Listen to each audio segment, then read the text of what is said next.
This is an exciting time in Scotland's story, and understanding our past will help us determine our future.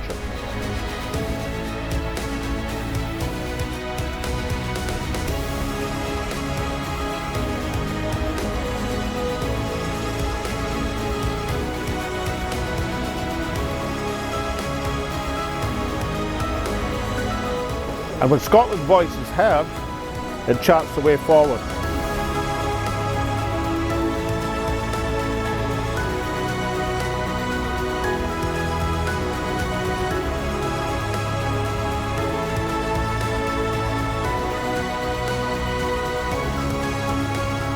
This is Scotland Speaks with Alex Salmond.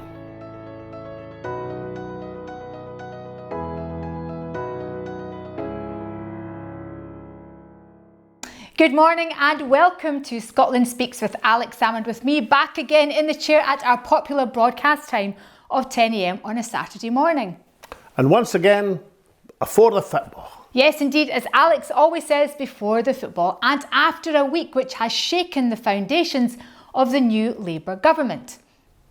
Barely a month after taking office, Sir Keir Starmer has faced a major political challenge, not from the green benches of the House of Commons, but from an orange glow in the town centres of England from rioting racist mobs. We examine the riots today to see what exactly is going on and ask the question of why is it so difficult to maintain law and order on the streets of England without recourse to anti-terrorist legislation. Yes, and much to the clear irritation of the BBC, which wanted to report a pan-U.K. story, there were no mobs in Scotland. But why is that? And are we being complacent to believe that street thuggery won't get a grip in our own country? Alex turns to radical lawyer Mike Dailly to explain the difference between legitimate process and a rioting mob, and to speculate the causes of England's hot summer of discontent. Over to Alex and Mike Dailly. I'm now delighted to be joined by Mike Dailly, solicitor and advocate. Mike, welcome to Scotland Speaks with Alex Salmond. Thank you, Alex. It's great to be here. First, Mike Dailly, could you take us through some of the legalities of the English rioting? I mean, when does a protest stop and a riot begin? And what is the feature of obvious common law offences, violence against police officers, other members of the public, property, but with racist aggravation? When does that sort of stuff kick in?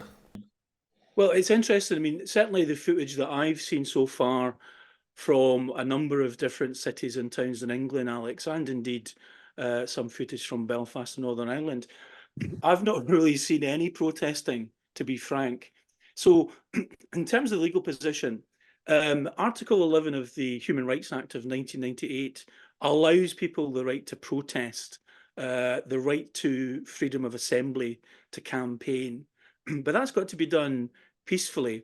You're also allowed to join or form any associations or groups, for the purpose of protesting or campaigning. But it's not, that right of freedom of assembly is not an absolute right. So it's limited by law where necessary to protect the public order. So, for example, the police or councils, and you'll know this from over the years, have got the right under various pieces of legislation, whether in Scotland or indeed in England, to manage protests or rallies, to direct particular routes, limit numbers and so on and so forth. And that's about protecting public order and the health and safety of others. So I think my key message, Alex, would be what's absolutely clear and beyond any reasonable doubt is that the law of assembly doesn't entitle anybody to engage in criminal activity.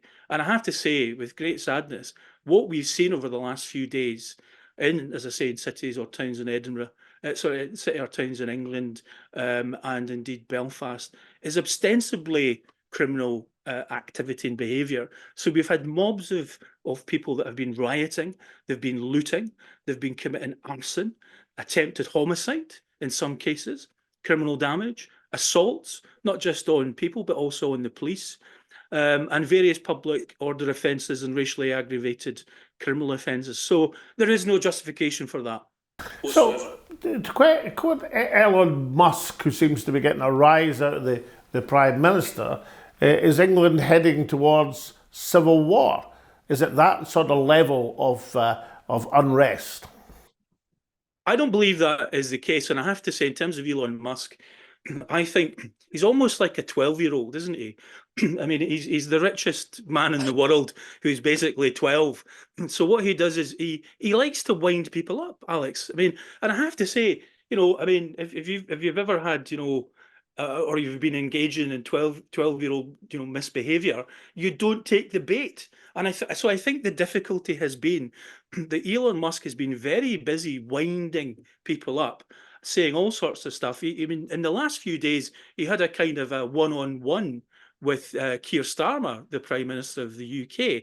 And I just think, look, it's almost as if Keir Starmer's taken the bait, and kind of coming out against Elon Musk, which will be music, to him, because that's what he wants. He just craves attention like a toddler. So I think we need cool and calm heads, Alex, in all of this. And the idea that this is a civil, a war is just patent nonsense. I mean, you can think back to not that long ago where we had riots and major civil unrest in the UK. You can think back, to whether it was a decade or more ago. Indeed, you can think back to the riots, the Toxteth riots, Brixton riots in the 80s, I think. So, in fact, you go back hundreds of years. You can even get into the sociology of riots. So there's always been unrest. And what we need to do, I think, is say, look, don't have a knee-jerk response. So the calls to say, send in the army, hang on a second, this is criminal activity. The police are there to deal with that. The courts are there to deal with people that are charged. And it's done with due process. We don't want to escalate things. And likewise, I think the call to ban all social media, which some people have been calling for, it's another knee-jerk. Let's have cool, calm heads. Let's let the police and the courts tackle this. But there are implications, are there not, for the social media giants and indeed the broadcasters coming down the track with legislation that's promised to be enacted at some point next year. Is that not correct? That is indeed correct, Alex. And there was a letter that's now been written to Google, to Meta, to TikTok, Snapchat, and X from the regulator in terms of communications, and that's Ofcom.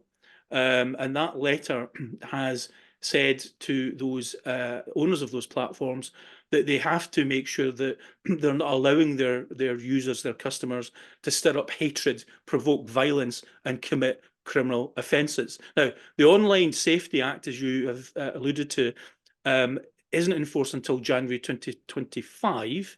However, Ofcom have said there's nothing to stop the social media platforms to actually get into gear and really do something. And I have to say, I mean, it's fascinating. I mean, in terms of what's been going on with social media, in terms of Scotland, there was a rumour that was going around. So, I mean, this is like Wednesday, the 7th of August, rumour going around saying that there is going to be major, far right-wing extremist groups in Glasgow, and they're going to be targeting a number of organisations, particularly charities, that help refugees and asylum seekers, and particular law centres and so on and so forth.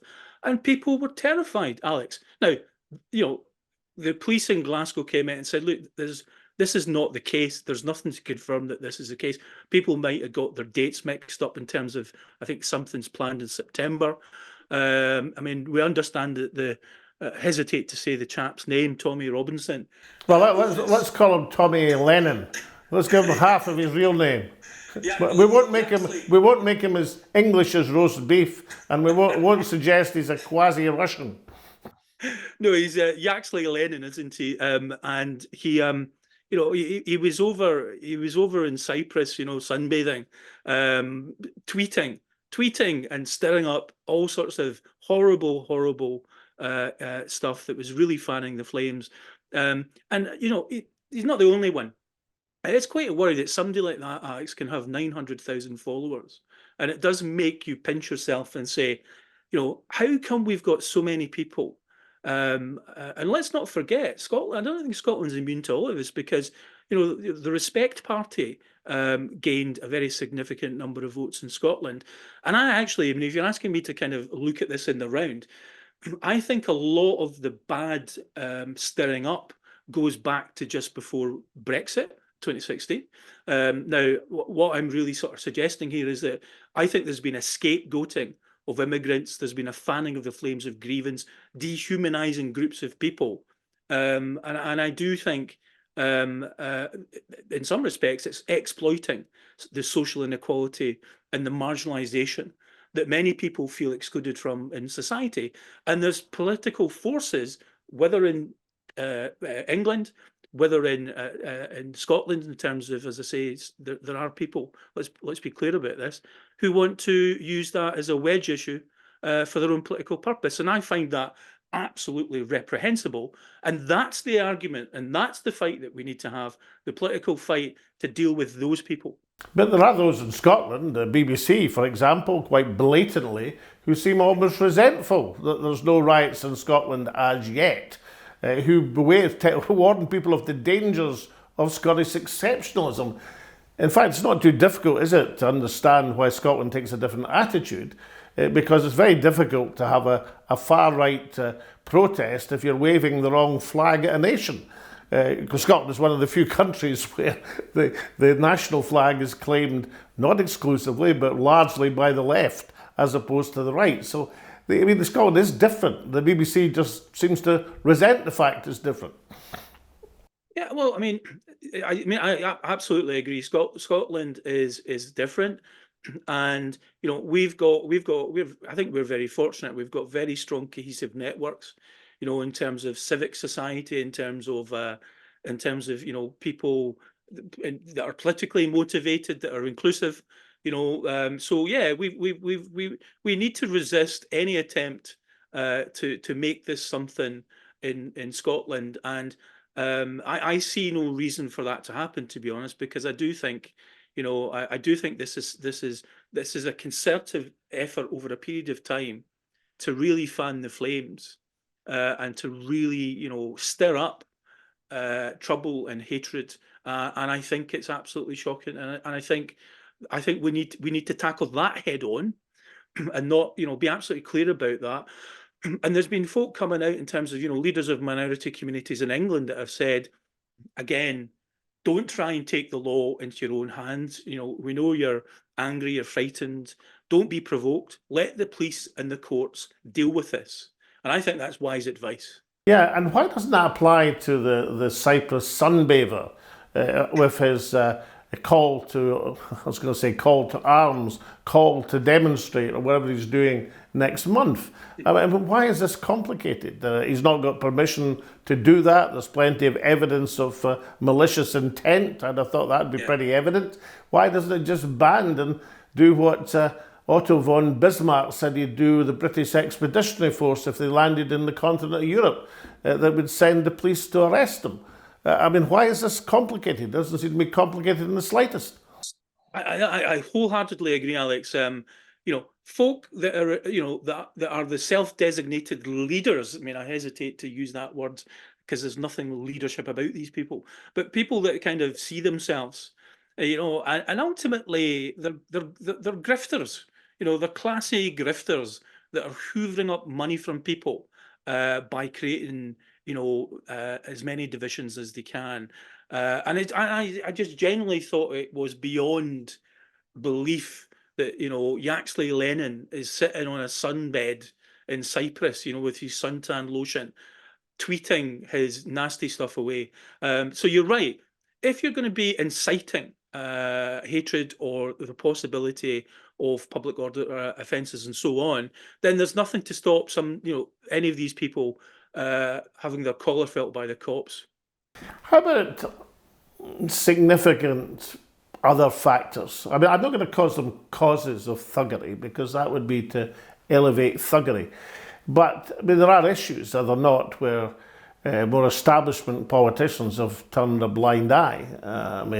Housing, services, the all pervasive warnings about mass immigration from many government ministers, never mind commentators, are relatively poorly educated underclass in the cities who are easily led into scapegoating other people. I mean, what can you see in terms of confronting these issues in a much more honest way? Even housing is a significant example of it bemuses me why something substantial cannot be done to give everybody a decent home.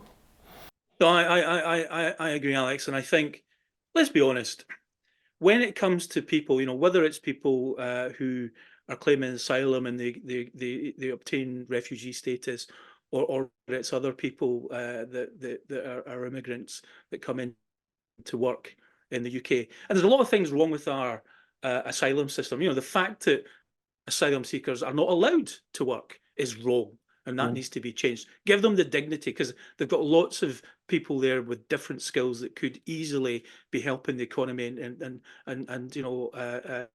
paying their own keep. But all these people aren't getting into the posh bits of Morningside, or the posh West End of London. And you're right to say that what then happens is that you get concentrations, I think, of very vulnerable people that are put into areas where there's already deprivation, inequality, marginalisation. And we saw that, I don't remember, years ago, we saw that in Sighthill in Glasgow. So there's a huge responsibility on those that are leading, those that are, the UK government, for example, in particular. And Alex, I really do think, that when we look to see the kind of some of the causal factors behind all of this, I really do think we need to go back 14 years to the Conservatives gaining power in 2010, because let me tell you, the inequality and poverty has been increasing year on year since the Tories took power in 2010, and it's not just inequality and poverty increasing, as a sort of across the whole of the country evenly. It's massive peaks of inequality in particular communities that does make people feel excluded. Now, I'm not saying this is an excuse. I'm not giving excuses, but I'm just saying we need to do a little bit of thinking about the kind of the sociology of this, don't we? We need to think about, hang on here, they're ultimately people that have created, I think, a kind of, a kind of a boiling sort of situation that ultimately can go off. And when you combine that kind of touch paper type thing with particular reprehensible, more recent politicians that really do prey on, and their stocking trade is to scapegoat particular groups of minority ethnic people in our society, then it's a recipe for disaster. So, I mean, I genuinely believe that there is an accountability and a reckoning there in terms of the political, ethics and all of that. One last question then on the politics. I mean, is there no empathy among those who are making key decisions or realization that if you confront a supposed emergency financial crisis by cutting fuel payments to pensioners, then you can be sure that none of the rioting mob are actually there for pensioners, no more than they were there for the tragic girls murdered in Southport. But you can see the call going up. There's money for asylum seekers, but no money for pensioners' heating allowances. So established politicians, do they not realise that they can create the ammunition and the fire that's going to end up burning their own fingers? Well, that's right. And, I mean, I do think we need to bear in mind, we've had 14 years of the Conservatives running the UK, and let's be honest, Alex, it's got progressively worse and worse and worse, and the quality of the leadership, hard to imagine it, hard to imagine anybody could be more useless or an absolute, buffoon than Boris Johnson. But better believe it, meet Liz Truss. And then Rishi Sunak comes along. Now, none of these leaders in terms of, prime ministers, I think, really cared about any of the issues that you're talking about, Alex. I'll be absolutely candid with you. I don't think it was on their radar. And, I think I think you're right, and Labour's position is, well, look, they've left the economy in an absolute mess. Sure, but we need to spend money on the kind of things that you're talking about, i.e., that winter fuel allowance, because why should people who are exceptionally vulnerable, who were relying on that for this winter coming, not have the benefit of that? Mike Dailly, campaigning lawyer, solicitor, advocate, thank you so much for joining me on Scotland Speaks with Alex Salmond. Thank you, Alex.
Water is life, but not all water is equal. Our water ionizer restructures and alkalizes water for optimum hydration and detoxification, recreating the planet's ultimate water sources, found in lightning-struck lakes and newly melted icebergs. H2 Pure Source. Change your water. Change your life.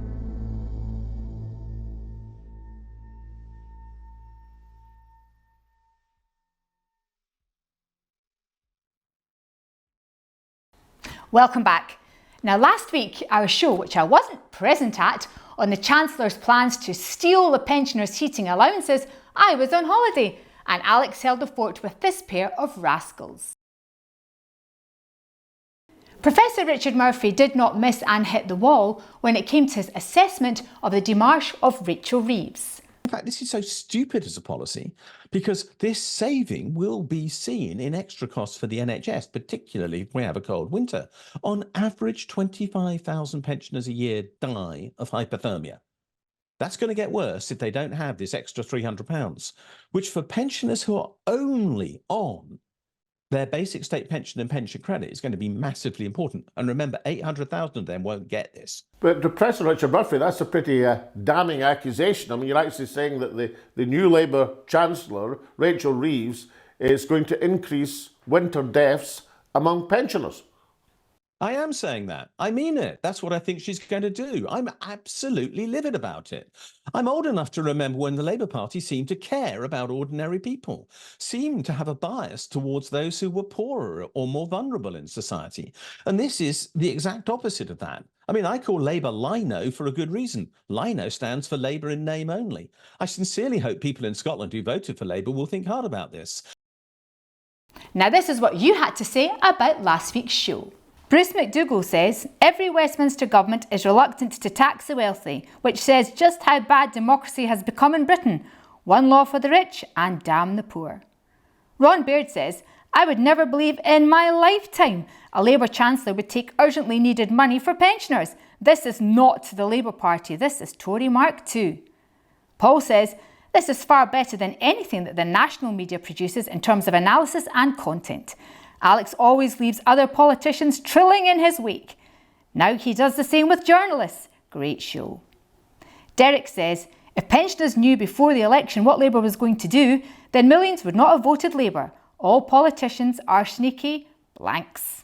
And finally, Philip says, Reeves and Starmer are self-confessed Thatcherites. They said this before the GE. Not enough people in Scotland paid attention, especially by voting Labour. And now to Alex's favourite part of the programme, Scotland's Hidden Heroes in association with Flagship Media. But this week, it's a special dedication in memory of the late Trish Macpherson and Jeannie Christorfin. Over to Alex. Yes, these were two remarkable ladies and two firm adherents of this show. And unfortunately, because of filming this show, we're not able to attend the services in which they're being laid to rest this week.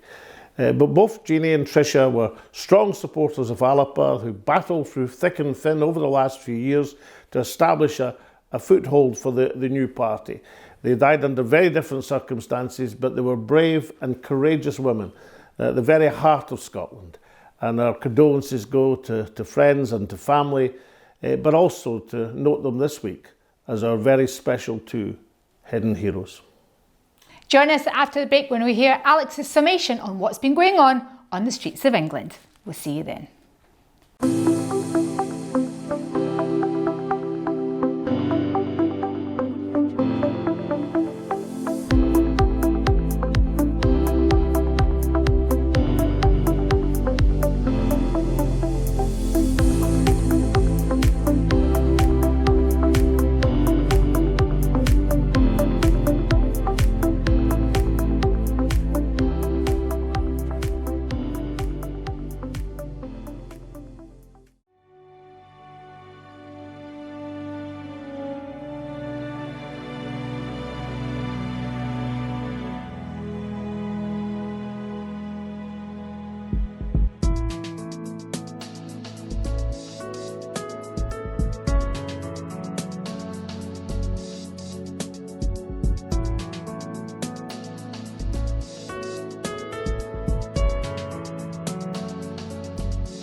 Now, what have Elon Musk and BBC Scotland, indeed probably the whole BBC, got in common? Precious little, you would have. Indeed, I read the BBC attacking Elon Musk for his controversial tweeting where he was saying that England was heading towards civil war.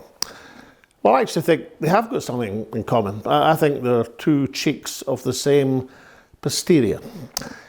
They're both organisations, whether they realise it or not, and whether they mean to have not, who've got a vested interest in the prolongation of trouble in the English streets. In the case of the BBC, quite belatedly, what a desire or a wish, but a temptation perhaps would be the best expression of seeing it spread to Scotland. Elon Musk has a pecuniary motive. He's going to make mega bucks of being the centre of debate. So he baits Prime Minister Sir Keir Starmer by talking about a civil war, and Starmer answers him back.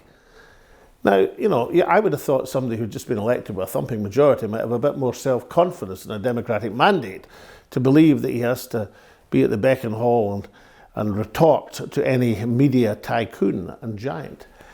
But nonetheless, the Elon Musk stuff is nonsense. England is not approaching civil war. It's approaching serious civil unrest, that gangs of racist thugs can wander about the streets, apparently with impunity. The police are finding it extremely difficult to hold law and order across English towns and cities. It could be a long, hot summer. But of course, it's not a civil war. It's just a part of an ugly side of society, what happens perhaps over a many years where people have been demonised and victimised and said they're to blame for the difficulties and shortcomings and lack of life opportunities of other sections of society. We are in the 15th year of effective recession in terms of people's living standards, sometimes called austerity. People's tempers are pretty short under these circumstances. But England is not on the brink of civil war. And the Prime Minister should not give credence to Elon Musk when he tries to do so, nor should we do anything to give credence to BBC Scotland, which twice this week, and I don't listen to it that much, but on the radio, their flagship phone-in programme, almost were begging for people to tell us that this was about to happen in Scotland. I mean, this Nicole Kay, well, the least said about that, the better. But Stephen Jardine, normally I think a very responsible journalist, I listened to him actually saying, are you anxious? Are you frightened? Are you at home? Are you worried? It's dangerous complacency to think of Scottish exceptionalism. Well, Stephen, there haven't been riots in Scotland. In 2007, after the Glasgow airport attack, it wasn't the reaction of the Scottish community to turn on the Asian community of Scotland. In 2011, it wasn't the reaction of Scotland to riot in the streets when there was riots across the English cities. I was First Minister on both these occasions. It just didn't happen, and it hasn't happened yet. But people like yourself and people like BBC Scotland, if they have headlines saying that people are frightened to go forward from their houses, then there is a danger of copycat action because it's being pushed through the media at every possible channel. There are reasons why Scotland is different from England. It's a different nation. The most principal and most obvious reason is in Scotland the national flag is proudly hoisted by our minority communities. In the referendum campaign of 10 years ago, one of the results that's never talked about is that Scotland's minority communities, ethnic communities, voted by a bigger majority, by a majority in favour of independence, unlike many of the what might be described by some people as the more indigenous communities. The national flag is not a source of division in Scotland, it's a source of unity, it's a sort of strength, and therefore it's less easy to victimise minorities in our population. Not impossible, of course, and if you're festooned with coverage that we've seen over the last week from the English towns, and we get the BBC telling us this is across the UK, or Sky, or any of the other people, there is a difficulty, a real difficulty, when the Prime Minister who's trying to quell the violence is standing under the same flag, the Union flag, as the rioters who are in the streets. It leads to a certain confusion about who stands for what in society. So rather than resent the fact that Scotland is different, that Scottish society is different, and without any complacency about racism in Scotland, why don't we just approach the matter with a calm authority, make it clear to people like Tommy Lennon, or whatever his name is, if he wants to organise a march in Glasgow, then if people turn up, they'll be arrested by the police in a law and order issue, as these things should be done. Just with the effectiveness, which makes it clear that we've got enough of our own problems in Scotland without importing racist thuggery from elsewhere. And is it really too much to expect to have a media in Scotland which reports Scotland, which doesn't want to merge us in with the worst aspect of other societies, and which just occasionally says there might be something good about this country which is worth celebrating? Because that's the attitude of every minority community I know, and it's why they're so much part of the fabric and tartan of Scottish society. And now to Tasmina, who's going to wind up the show and tell us about some other things. So that's all, folks, for our show on the fallout from England's riots. Join us next week at the same time and the same place across all social media channels. Until then, take good care of yourselves. See you then.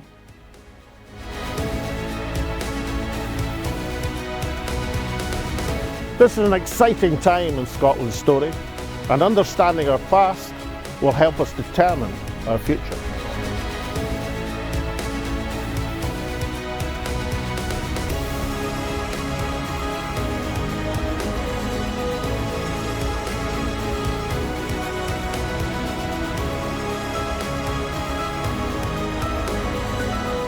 And when Scotland's voice is heard, It charts the way forward.